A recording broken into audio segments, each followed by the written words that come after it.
안녕하세요. 주식경제 유토피아 주토피아에 오신 것을 환영합니다. 자, 오늘 일요일 이제 9월 3일인데요. 한국 증시 전망에 대해서 이제 이야기를 하는 그 영상을 제가 올리려고 합니다. 자, 근데 먼저 영상 올리기 전에 말씀을 드릴 거는 제가 이제 7월, 8월 증시 전망을 100% 맞췄다라고 여러분들 말씀드렸는데 이제 7월 거를 확인하시는 분들이 있으신 것 같더라고요. 제가 댓글 보니까 이거에 대해서 제가 설명을 드리면 7월 1일 날 제가 차트적으로 고점을 맞췄어요. 그지만 7월에 저는 이게 조정이 좀 크게 오고 좀 폭락이 와서 향후 좀 수개월간 조정이 크게 오지 않을까라고 예상을 하고 올렸던 영상이었어요. 그러니까 차트로서는 거의 정확히 맞췄습니다. 차트 분석으로서는 하락 지점을. 근데 제가 15일 날 그 뷰를 바꾸고 7월 15일 맞나? 아무튼 그 영상이 있어요. 바꾼 뷰가. 이제 그걸 바꾸고 제가 이제 그때부터는 7월이 강세를 보일 거라고 예측을 했고 시장이 생각보다 조금 조정을 받고 갈 것이다 라고 예측을 한 상황에서 8월 증시에서 이제 제가 아마 8월 두 번째 영상에서 조정을 받을 것 같다. 이 조정이 강할 것 같다라고 예상을 하게 되면서 121선까지 조정을 받을 것이다. 61선을 이탈할 것이다. 라는 전망을 내놓게 됐습니다. 그리고 나서 마지막 8월에 이제 조금 관망을 해야 된다. 증시의 방향성을 보고 9월 증시를 어떻게 될지 예측해야 된다라고 여러분들에게 영상을 올렸어요. 그러다 보니까 이제 오해를 하시는 분들이 있더라고요. 아니 7월에 더 다 폭락한다며 근데 15일날 제가 이제 그거를 바꾸게 됐어요. 그래서 그때 이제 폭락을 했을 때 폭락론자분들이 많이 오셨어요. 진짜로 그때 폭락론자분들이 거의 제 채널에 한 번에 막 100몇 명이 막 온 거야. 근데 제가 15일날 뷰를 바꾸자 다 나가셨어요. 진짜 욕 막 바가지로 하고 나가시는 거예요. 근데 결국엔 제가 맞았죠. 7월에 강했고 8월에는 약했습니다. 게다가 어디서 조정받을지도 맞췄기 때문에 이번에는 100% 7월, 8월을 다 맞췄다. 이제 이런 증시 전망이나 이런 걸 보시면 이렇게 100% 맞추는 게 굉장히 어렵다라는 걸 여러분들이 아실 수 있을 거예요. 그러다 보니까 저한테 이제 질문을 하시는 거죠. 7월에 한번 보고, 에이, 그럴 리가 없는데. 그럴 리가 없는 게 아니라 진짜 100% 맞췄습니다. 그래서 여러분들이 영상 한번 확인해 보시고요. 자, 그리고, 대산 유튜브를 제가 저격하게 되면서 대산 구독자님들이나 혹은 대산 구독자였던 분들이 제 채널에 오신 분들이 최근에 좀 있습니다. 그래서 제가 미리 말씀을 좀 드리면 여러분들이 대산 채널에서 익혔던 것들, 들었던 것들, 투자를 어떻게 해야 된다, 뭐 금을 어떻게 해야 된다, 막 이런 것들 다 잊으셔야 됩니다. 다 엉터리라고 분명히 말씀드려요. 자, 그거에 대해서 나는 여기서 그래도 배울 게 있었어 라고 생각을 하시면 어쩔 수 없는데 아예 다 내려놓으시고 백지 상태로 시작한다고 생각을 하셔야 돼요. 예. 그래서 여러분들이 제 영상들을 보시면서 이게 좀 다르구나. 그냥 다른 사람들과 이런 부분이 다르구나 라는 걸 느낄 수가 있어요. 이 채널의 영상들 제가 보면서 증시 전망하는 걸 보면서 여러분들에게 간간히 여러분들이 어떤 배워야 할 것들, 좀 익혀야 할 것들, 그 꿀팁들이 나가요. 그래서 가장 중요한 것들이 무엇인지 여러분들이 한번 보시고 영상들을 시청하시면 여러분들한테 좀 많은 도움이 될 거라고 저는 생각합니다. 또한 대공황이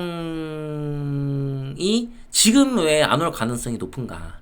그리고 향후에는 왜 또 대공황이 올 가능성이 높은지에 대해서 제가 대공황 영상을 처음에 찍었던 것들을 다 지금 숨기기를 했고 이 리메이크로 영상을 이제 만들 생각이에요. 그건 대산 자격이 끝나고 그래서 그것들을 보시면 여러분들의 궁금증이 풀리게 되실 거라고 저는 생각합니다. 그리고 제 채널에서는 주식 이야기도 하지만 대공황에 대한 이야기도 할 거고 향후에 이제 만약에 대공황에 대한 어떤 것을 다루어야 된다고 생각할 때는 영상을 또 올리게 될 거예요. 근데 제가 대공황에 대해서 이야기하는 영상의 비중이 엄청 많지는 않겠죠. 왜냐면 증시가 상승장으로 갈 거라고 저는 생각하고 있는 상황에서. 그죠? 그래서 일단은 대공황에 대한 제가 찍었던 영상들에 대한 리메이크 영상을 정리해서 나중에 올릴 거라고 여러분들이 예고를 하고 시작하도록 하겠습니다.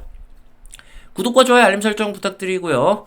자, 이창용 총재가 금통위 위원 6명 함께 최종금리 3.75% 가능성을 열어도, 이 기사를 여러분들한테 보고 제가 말씀드린 이유는 환율에 대해서 불안해 하시는 분들이 있기 때문에 이 부분에 대해서 말씀을 드리는 겁니다.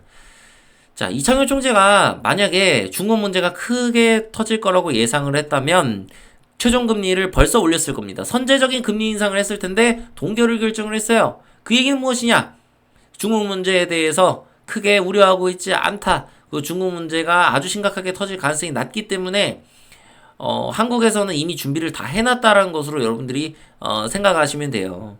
그래서 환율 같은 경우도 제가 어제 이제 영상을 올려서 차트를 말씀드렸지만 제가 생각한 최고의 시나리오가 나온 거예요, 그게. 그래서 거기서 오르더라도 다시 또 밀리고 그걸 반복할 거예요. 그래서 여러분들이 지금 이제 오지 않은 그런 이제 위기, 아직 올 수 없는 그런 것들을 너무 걱정을 하시는 것보다는 지금의 여러분들이 집중을 하실 필요가 있어요.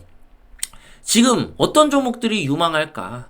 나 어떤 종목 한번 좀 건드려 볼까? 이런 것들을 고민하셔야 돼요. 왜? 오늘의 영상은 저는 상승을 이야기할 수밖에 없다라는 것을 여러분들이 알고 계시죠? 왜? 제목에서 벌써 봤잖아. 그죠? 그러니까 여러분들이 한국에서 지금 이미 이렇게 통화 정책을 준비하고 있다. 그러니까 그 환율 정책을, 이런 것들을 보시고 환율에 대한 이해를 하셔야 돼요. 그리고 어제 영상 보시면 충분히 이해를 하실 수 있어요. 자, 그 추경호가 이제 이 얘기를 하는데, 부총리가 중국 위기 영향 미미하다. 새만금 발전 계획 전면 재수립. 이것도 제가 환율이나 좀 지금 한국 증시에 대해서 불안함을 느끼시는 분들을 위해서 이거 뉴스를 보면서 제가 말씀드리는 겁니다. 자, 이제 우리 경제에 직접적인 영향은 거의 없을 것이라고 3일에 이야기를 합니다. 부동산 위기에 관련해. 이미 이거에 대해서 준비를 다 해놓은 거예요. 국내 금융회사들은 중국 시장의 취약 부분에 대해 미리 조심했다. 왜 미리 조심했을까요? 나도 떠들고 있었어요. 중국이 나중에 문제가 있을 수 있다. 중국 문제는 한국에는 치명적이다. 저도 알고 있습니다. 근데 이분들이 모르고 있었을까요? 여러분들 이렇게 생각하셔야 돼요. 그렇기 때문에 악재가 노출이 쫙 되고 미리 무언가 선제적으로 그런 거에 대해서 대응을 할 수 있는 이런 상황들이 갖춰졌을 때는 금융위기가 올 가능성이 낮다. 그래서 대산 유튜버 같이 뭐 다 망할 거라고 얘기하고 떠들고 그런 유튜버가 많으면 많을수록 공황이 올 가능성은 낮아지고 경제위기가 올 가능성이 낮아지는 겁니다. 하지만 경제 침체는 오래 지속될 가능성이 현재는 높은 상황이에요. 제가 봤을 때는 한국 같은 경우는 경기 침체가 쉽게 해결되지 않을 것입니다. 근데 이거는 이제 중국을 우리가 봐야 돼요. 중국이 일단 침체니까 어쩔 수가 없어요. 부동산 문제가 단기간에 해결될 수 없기 때문에. 그래서 결국에는 한국은 경기 침체를 맞이할 수밖에 없고 사람들의 어떤 생활 수준은 점점 낮아지겠죠. 하지만 증시는 그것과 일치하지 않을 수 있다는 거예요. 왜? 주식이라는 것은 미래의 가치를 선반영하는 경우가 굉장히 많습니다. 그래서 꿈을 꾸면서 오르는 게 주식이에요. 미래의 꿈, 미래에 좋아질 것이다. 그게 주식의 속성이라는 거. 요거를 제가 정리해서 여러분들한테 말씀드리는 겁니다. 그래서 여러분 PER 이런 거 보고 매매하면 성공하기가 어려운 거예요. 가치 투자를 하더라도 뭐 PER을 본다? 이렇게 얘기하시는 분들이 있는데 진짜 말이 안 되는 얘기입니다. 네, 이미 PER이 높아져 있어요. 뉴스가 나오고 좋은 뉴스 나올 때는 PER이 이미 높여져 있다고. 아무것도 살 종목이 없어요. 이미 높아져 있기 때문에. 그래서 그런 이제 지표들을 보는 것보다는 차트나 어떤 지금의 경제 상황, 그리고 내가 지금 고른 종목이 과연 지금 현재 시장을 주도하고 있는 주도주 섹터인가, 이것을 여러분들이 집중하셔야 돼요. 앞으로의 시장은 왜? 경제가 안 좋기 때문에. 이건 이따 이제 차트 보면서 제가 설명드리도록 하겠습니다. 자, 아주 대박 뉴스가 나왔습니다. 근데 우리는 예상하고 있었죠. 구독자 여러분. HBM3 이거 제가 이야기했습니까? 안 했습니까? 예전에 했죠? 자, 삼성전자, 엔비디아 드디어 뚫었대요. 예, 이 뉴스가 나올 거라고 저는 생각을 했습니다. 그래서 반도체 관련주들을 주목을 해야 된다. 미리 벌써 말씀드렸습니다. 여러분들에게 저는 종목을 얘기하는 것보다는 섹터나 어떤 흐름을 얘기하는 게 여러분들에게 도움이 되겠구나라고 판단을 했습니다. 제가 종목을 올린 영상들을 보면요. 거기 이제 댓글이 몇 개 달리는데 우와 뭐 대단하시네 이런 것도 있을 거예요. 왜 그런지 여러분들이 직접 가서 많이 궁금하면 확인해봐요. 제가 확률상 이야기를 하면 그 섹터가 어쨌든 좋은 모습을 보일 가능성이 높습니다. 혹은 그 종목이. 그래서 이제 놀라는 그런 게 이제 있었던 거예요. 여러분들도 종목 보는 눈이 차트를 보는 것보다 더 중요하다는 사실을 여러분들이 항상 기억을 하고 계셔야 됩니다. 차트로 무슨 보조지표를 그려서 절대적인 저점을 잡겠다. 절대적인 고점을 잡겠다. 이거는 여러분 말도 안 되는 겁니다. 예. 왜냐면 그거에 대해서도 영상을 제가 이제 어쨌든 올릴 거예요. 보조지표가 얼마나 쓸모가 없는지. 하지만 보조지표를 한 개 정도는 사용하는 거 괜찮습니다. 뭐 한두 개. 뭐 그거는 괜찮아요. 그렇지만 보조지표를 여러 개를 막 돌아가면서 사용하는 거 뭔가 테크닉 있어 보이고 그게 대단해 보이지만 정말로 하찮은 거예요. 여러분들이 실전 매매를 하시다 보면 보조지표가 왜 맹신을 하면 안 되고 쓸모가 없는 지표들인지 함부로 아무거나 사용하면 안 되는지 그런 것들을 하다 보면 아시게 됩니다.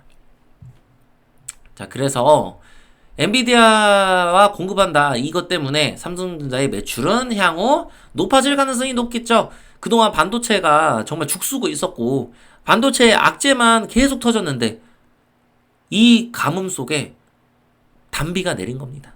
그래서 6%라는 상승을 보였고 이거는 차트를 통해서도 보입니다. 자, 엄청난 수급이 들어왔죠. 자, 제가 8월 말쯤에 관망을 해야겠다고 한 이유가 뭔가요? 이 지금 갭 자리를 돌파하는 게 쉬운 일이 아니기 때문에. 근데 그 쉬운 일이 아닌 것을 해냈습니다. 삼성전자가. 그것도 아주 강하게 내 예상보다 훨씬 넘는 6%. 6% 오를 거라고 누가 생각했습니까? 아무도 생각 못합니다. 이거 생각했으면 여기서 샀겠죠. 그러니까 전 관망을 할 수밖에 없었어요. 왜냐면 이 갭을 메워야 되거든. 메우는 것도 모자라서 그냥 61선까지 돌파했네. 미쳤네. 거기다가 수급 보세요. 외국인 기관이 쌍끌이 매수하고 개인은 다 팔았죠. 자, 제가 얼마 전에 8월에 올린 영상 중에 개인이 지금 삼성전자에 불만이 많은 영상 제가 올린 적 있을 거예요.